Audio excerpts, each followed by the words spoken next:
Ja sam negdje i od prvog izdanja Underhilla odrastao i kao reditelj i upoznavao mnoge ljude, imao priliku i da čujem neke profesionalce, afirmisane reditelje, ne samo iz regiona, nego i šire, i da vidim neke filmove koje je teško pogledati na nekim drugim mjestima. I ono što stalno ponavljamo je, toliko je važno postojanje Underhilla, da postojanje festivala ovoga tipa, da jednostavno da naša publika prati savremene trendove i nekako da sazrijeva i uz filmove i nekako da se afirmiše i da mladi ljudi vide i koliko je značajan dokumentarizam i koliko ima prostora da se kreativno nadgrađuje njihovo znanje.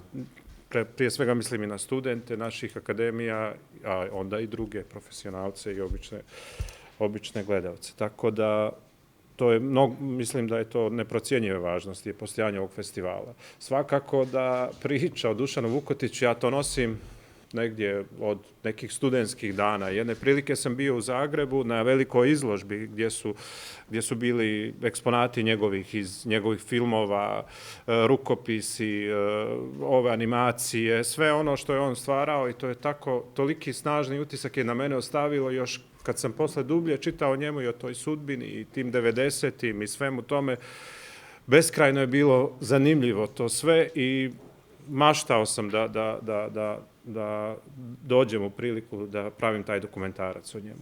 I onda kako je vrijeme odmicalo, ta ideja je bila sa mnom i bio sam na festivalu u Maroku, to je zanimljiva anegdota, sa svojim kratkim igranim filmom 2014. godine. 14. je napravljen, 15. sam bio na tom festivalu i upoznam sadašnjega koproducenta i mog kolegu i prijatelja Juru Pavlovića, koji je u to isto vrijeme razmišljao o tom projektu i već su neke stvari bili odradili.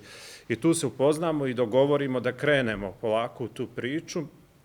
Sad su tu bile neke mnoge stvari koje su mogle biti brže i bolje. Mi u tom trenutku nismo imali ni filmski centar, nismo imali, apsolutno smo zavisili od Ministarstva kulture koje je pravilo konkurs za raspodjelu sredstava, ali to uvijek nisu bila dovoljna sredstva ali je moglo je nešto da se krene. I tako, to su ti neki koraci koji su, kako smo krenuli u ovaj projekat, i to je malo duže trajalo jer je teško i obezbijediti finansiranje, a onda je naišla i korona, onda su sve poteškoće sa birokratijom u našim sistemima, gdje smo mi, trebalo nam je puno arhivskog materijala, puno istraživanja, i onda smo čekali mjesecima na neke dozvole i tako dalje, ali evo, taj proces je konačno zaokružen i jako sam srećan i uzbuđen i ovo je zaista velika stvar.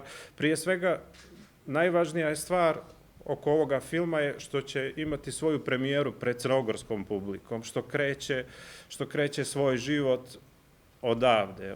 I to je negdje, to je već nakon ovog festivala će se prikazati i u Puli i u Beogradu, i još par festivala su pokazala interesovanje. To je, da kažem, na neki način atipično za filmove da kreću iz zemlje, da premijera bude u zemlji odakle je film napravljen.